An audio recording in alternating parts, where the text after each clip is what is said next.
നമസ്കാരം സുഹൃത്തുക്കളെ.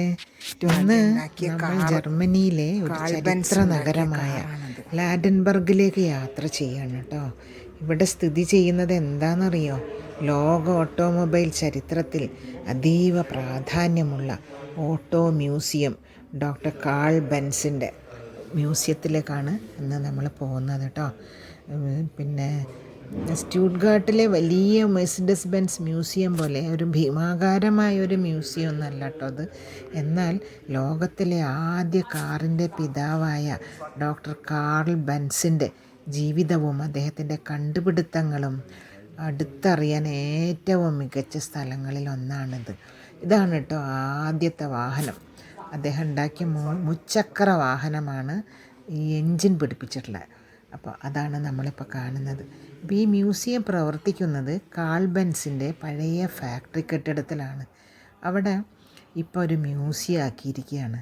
അപ്പോൾ പിന്നെ 20-ാം നൂറ്റാണ്ടിൻ്റെ തുടക്കത്തിൽ കാൾ ബെൻസ് സ്ഥാപിച്ച സി ബെൻസ് ഷോഹ്നെ എന്ന കമ്പനിയുടെ വാഹന നിർമ്മാണ കേന്ദ്രമായിരുന്നു ഈ കെട്ടിടം. അതുകൊണ്ട് തന്നെ ഇവിടെ പ്രവേശിക്കുന്ന നിമിഷം തന്നെ ചരിത്രത്തിൻ്റെ ഒരു ഭാഗത്തേക്കാണ് നമ്മൾ നടക്കുന്നത് എന്ന് എനിക്ക് തോന്നിപ്പോയി. അകത്ത് കടന്നാൽ 100-ലധികം വർഷം പഴക്കമുള്ള ക്ലാസിക് കാറുകൾ, മോട്ടോർ സൈക്കിളുകൾ, എൻജിനുകൾ, പഴയ വാഹന ഭാഗങ്ങൾ ഇവയൊക്കെ നമ്മളെ വരവേൽക്കും കേട്ടോ. ഈ മ്യൂസിയത്തിലെ ഏറ്റവും വലിയ ആകർഷണം എന്താണെന്നറിയോ? കാൾ ബെൻസിൻ്റെ ആദ്യകാല കണ്ടുപിടുത്തങ്ങളുമായി ബന്ധപ്പെട്ട വാഹനങ്ങൾ. അങ്ങനെ പതുക്കെയാണ് കാറിലേക്ക് എത്തിയത്. അങ്ങനെ ലോകത്തിലെ ആദ്യത്തെ പെട്രോൾ ഓട്ടോമൊബൈലിൻ്റെ ചരിത്രവും അത് മനുഷ്യരുടെ യാത്രാരീതിയെ എങ്ങനെ മാറ്റിമറിച്ചു എന്നതും വളരെ മനോഹരമായി ഇവിടെ അവതരിപ്പിച്ചിരിക്കുകയാണ്. അപ്പോൾ അത് കണ്ടാലും മതി വരില്ല കേട്ടോ. 1888 കാൾ ബെൻസിൻ്റെ ഭാര്യ ബെർത്ത ബെൻസ് നടത്തിയ ലോകത്തിലെ ആദ്യ ദീർഘദൂര കാർ യാത്രയുടെ കഥയും ഈ മ്യൂസിയം വിശദമായി അവതരിപ്പിക്കുന്നു. ഏകദേശം 100 കിലോമീറ്ററിലധികം ദൂരം സഞ്ചരിച്ച ആ യാത്രയിലാണ് ലോകത്തിന് കാർ വിശ്വസിക്കാവുന്ന ഒരു ഗതാഗത മാധ്യമമാണെന്ന് തെളിഞ്ഞത്. ഇന്നും ഓട്ടോമൊബൈൽ ചരിത്രത്തിലെ ഏറ്റവും പ്രചോദനാത്മകമായ സംഭവങ്ങളിലൊന്നായി ആ യാത്രയെ കണക്കാക്കുന്നു. അപ്പം ഇദ്ദേഹം ഈ കാൾ ബെൻസ് വാഹനം ഉണ്ടാക്കി വെച്ചു. പക്ഷെ അദ്ദേഹം ഓടിച്ചൊന്നുമില്ല, അതവിടെ വീട്ടിൽ വെച്ചിരിക്കുകയായിരുന്നു. അങ്ങനെ ഇരിക്കുമ്പോൾ ഈ ബെർത്ത ബെൻസ് എന്ത് ചെയ്തു? ഒരു ദിവസം വണ്ടി എടുത്ത് അങ്ങോട്ട് വിട്ട് റോഡിലൂടെ അങ്ങ് ഓടിച്ചു.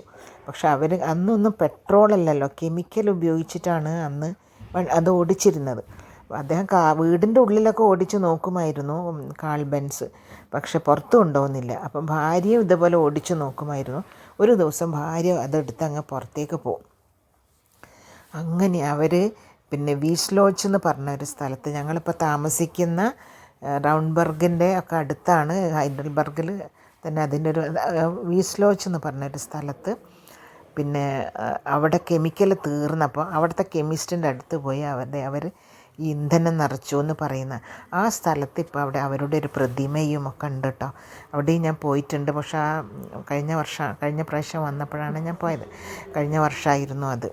അപ്പം ഇത് ആദ്യമായിട്ട് മുച്ചക്ര വാഹനം ഓടിച്ചൊരു സ്ത്രീയാണ് എന്നുള്ളത് സ്ത്രീകളായ നമുക്കൊക്കെ അഭിമാനിക്കാം കേട്ടോ. അപ്പം മ്യൂസിയത്തിൽ ബെൻസ് വാഹനങ്ങൾ മാത്രമല്ല ഉള്ളത് കേട്ടോ. വിവിധ കാലഘട്ടങ്ങളിലെ നിരവധി ക്ലാസിക് യൂറോപ്യൻ കാറുകൾ, പിന്നെ ഓരോ വാഹനത്തിൻ്റെയും പിന്നിലെ ചരിത്രവും സാങ്കേതിക പ്രത്യേകതകളൊക്കെ വിശദമായി അവിടെ ഒരു കാർഡിൽ ഓരോ സ്ഥലത്ത് എഴുതി വെച്ചിട്ടുണ്ട് കേട്ടോ. അതൊക്കെ വായിച്ച് നമ്മളിങ്ങനെ പോകുമ്പോൾ വാഹന പ്രേമികൾക്ക് ഇതൊരു സ്വർഗം പോലെ തോന്നും കേട്ടോ. അപ്പോൾ ജർമ്മനിയിൽ വരുന്നവരൊക്കെ വാഹനപ്രേമികളൊക്കെ ഈ മ്യൂസിയം കാണാതെ പോവരുത്. പിന്നെ സ്റ്റുട്ട്ഗാർട്ടിലുള്ളതും അതേപോലെ ഈ ലാൻഡൻമാർക്കിലുള്ള സ്ഥലവും ലാൻഡൻബർഗിലുള്ള സ്ഥലവും 2 സ്ഥലവും കാണാതെ പോകരുത് കേട്ടോ. ഈ മ്യൂസിയത്തിൻ്റെ മറ്റൊരു പ്രത്യേകത എന്താ അറിയോ? ഇവിടെയുള്ളൊരു ശാന്തമായ അന്തരീക്ഷമാണ്. ഒരു ബഹളവും ഇല്ല. അങ്ങനെ ഓരോ വാഹനവും നമുക്ക് അടുത്ത് നിന്ന് കാണാനും ഫോട്ടോ എടുക്കാനും സമയം ചെലവഴിക്കാനും ഒക്കെ സാധിക്കും കേട്ടോ. ഈ ലാഡൻബർഗ് നഗരം തന്നെ ഒരു മനോഹരമായ ചരിത്ര നഗരമാണ്. അതവിടെ കല്ലുകൊണ്ട് നിർമ്മിച്ച ഇടുങ്ങിയ തെരുവുകളും പഴയ വീടുകളും ചെറിയ കഫേകളും ഈ നഗരത്തിന് പ്രത്യേക ഭംഗി നൽകുക കേട്ടോ. അതുകൊണ്ട് കാറവിടെ നിർത്തിയിട്ട്, നമ്മൾ പോകുന്ന വാഹനം നിർത്തിയിട്ട് നമുക്കിങ്ങനെ മ്യൂസിയം സന്ദർശിച്ചതിന് ശേഷം നഗരമൊക്കെ ഇങ്ങനെ ഒരു ചെറിയ നടന്നു കഴിഞ്ഞാൽ നല്ലൊരു അനുഭവമായിരിക്കും കേട്ടോ. ജർമ്മനിയിലെ വാഹന ചരിത്രം അറിയാൻ ആഗ്രഹിക്കുന്നവർക്ക് മ്യൂസിയം തീർച്ചയായും സന്ദർശിക്കേണ്ട ഒരു സ്ഥലം തന്നെയാണ് കേട്ടോ. ഇവിടെ എത്തുമ്പോൾ നമ്മൾ കാണുന്നത് പഴയ കാറുകൾ മാത്രമല്ല, ലോകത്തെ മാറ്റി മറിച്ച ഒരു കണ്ടുപിടുത്തത്തിൻ്റെ തുടക്കവും അതിൻ്റെ പിന്നിലെ പ്രതിഭയുടെ ജീവിതവുമാണ്. അപ്പം നിങ്ങൾ ജർമ്മനിയിലേക്ക് യാത്ര ചെയ്യുന്നുണ്ടെങ്കിൽ, പ്രത്യേകിച്ച് ഹൈഡൽബർഗ് അല്ലെങ്കിൽ മാൻഹാം സന്ദർശിക്കുന്നുണ്ടെങ്കിൽ, അവിടെ നിന്ന് വളരെ എളുപ്പത്തിൽ ലാഡൻബർഗിലെ ഈ മ്യൂസിയത്തിൽ എത്തിച്ചേരാൻ സാധിക്കും കേട്ടോ. അപ്പോൾ അവിടെ ഞാൻ അങ്ങനെ എല്ലാ തരത്തിലുള്ള സൈക്കിള്, പഴയ കാലത്തെ സ്കൂട്ടർ, പണ്ടത്തെ പിന്നെ ഈ പഴയ ഒരു വസ്ത്രം പോലും കണ്ടു. പണ്ടൊക്കെ ഈ വിവാഹത്തിന് ഡ്രസ്സ് ബ്ലാക്ക് കളറായിരുന്നു അത്രേ. പിന്നീടാണത് വൈറ്റിലേക്ക് മാറിയത്, വിവാഹവേഷം.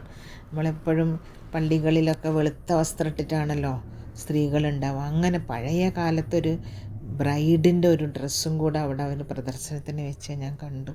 അപ്പോൾ അവിടെ വായിച്ചു നോക്കിയപ്പോൾ ഇതാണ് കാര്യം. അങ്ങനെ ചരിത്രവും സാങ്കേതിക വിദ്യയും മനുഷ്യൻ്റെ സൃഷ്ടിപരതയും ഒക്കെ ഒന്നിച്ചനുഭവിക്കാൻ കഴിയുന്ന ഈ മ്യൂസിയം ജീവിതത്തിൽ ഒരിക്കലെങ്കിലും കണ്ടിരിക്കേണ്ട സ്ഥലങ്ങളിൽ ഒന്നാണ്. അപ്പം ഞാനവിടെ പോയ സമയത്ത് ഞാൻ വിചാരിച്ചു, ഞാൻ മാത്രം കണ്ടിട്ട് കാര്യമില്ലല്ലോ, അത് നിങ്ങൾക്കും കൂടെ കാണണം എന്ന് പറഞ്ഞ് ഒരുപാട് സമയം, മണിക്കൂറുകൾ ഞാൻ ഈ വീഡിയോ എടുക്കാൻ വേണ്ടി അവിടെ ചിലവഴിച്ചതാണ് കേട്ടോ. നിങ്ങളിലേക്ക് ഈ കാഴ്ചകളൊക്കെ എത്തിക്കണം എന്ന് വിചാരിച്ചിട്ടാണ് ഈ ഒരു വീഡിയോസൊക്കെ ഞാൻ കഷ്ടപ്പെട്ട് എടുത്തത്. അപ്പോൾ ഞാനത് കാണുന്നതിനേക്കാൾ ഞാനത് വീഡിയോ എടുക്കുകയായിരുന്നു. ചരിത്രങ്ങളൊക്കെ വായിച്ചാലും മതി വരില്ല കേട്ടോ. അത്രയും നല്ല മനോഹരമായ കാഴ്ചകൾ, എൻജിനുകൾ, പഴയകാലത്തെ എൻജിനുകൾ, അന്ന് ഇന്ധനം നിറയ്ക്കുന്ന ഒരു കുറ്റി, ഗ്യാസ് കുറ്റി പോലത്തെ ഒരു സംഗതി, പിന്നെ പലതരം ചക്രങ്ങൾ, മോട്ടോറുകൾ, ഇതെല്ലാം ഇവിടെ അതിൻ്റെ ആദ്യകാലത്ത് എങ്ങനെയാണ് ചക്രങ്ങൾ, പിന്നെ അതെങ്ങനെ നിർമ്മിച്ചു, അതെല്ലാം ഇതിലുണ്ട്. കാരണം ഇദ്ദേഹത്തിൻ്റെ ഫാക്ടറി ആയിരുന്നല്ലോ അത്. ഇനി കാൾ ബെൻസ് നിർമ്മിച്ച ആദ്യ മോട്ടോർ വാഹനം ഇന്ന് നാം ലോകത്തെ മാറ്റിമറിച്ചൊരു കണ്ടുപിടുത്തത്തിൻ്റെ കഥ എങ്ങനെയാണെന്ന് അറിയണ്ടേ. അത് 1885 ജർമ്മൻ എഞ്ചിനീയറായ കാൾ ബെൻസ് ലോകത്തിലെ ആദ്യ പ്രായോഗിക പെട്രോൾ വാഹനം നിർമ്മിച്ചു. 3 ചക്രങ്ങളുള്ള ഈ വാഹനത്തിന് ബെൻസ് പേറ്റൻറ്റ് മോട്ടോവേഗൺ എന്നായിരുന്നു കേട്ടോ പേര്. ഒറ്റ സിലിണ്ടർ പെട്രോൾ എഞ്ചിനായിരുന്നു ഇതിൻ്റെ കരുത്ത്. അപ്പോൾ ഞാൻ പറഞ്ഞ പോലെ അദ്ദേഹം അവനവൻ്റെ വീടിൻ്റെ ചുറ്റും ഇങ്ങനെ ഓടിച്ചു നോക്കിയിരുന്നു വണ്ടി. അപ്പോൾ ആദ്യകാലത്ത് പലരും ഈ വാഹനം വിശ്വസിച്ചില്ല.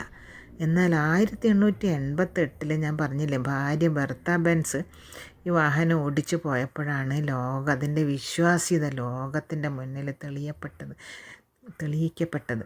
ആ യാത്രയാണ് മോട്ടോർ വാഹനങ്ങളുടെ ചരിത്രത്തിലെ നിർണായക വഴിത്തിരിവായത്.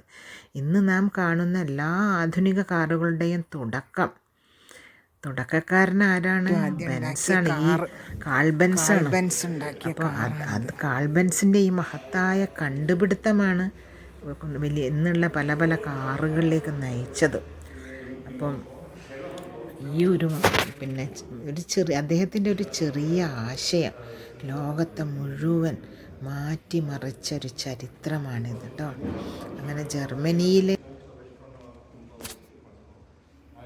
കൂടുതൽ മനോഹരമായ സ്ഥലങ്ങളുടെ വിവരണങ്ങളുമായിട്ട് വീണ്ടും വരാം കേട്ടോ.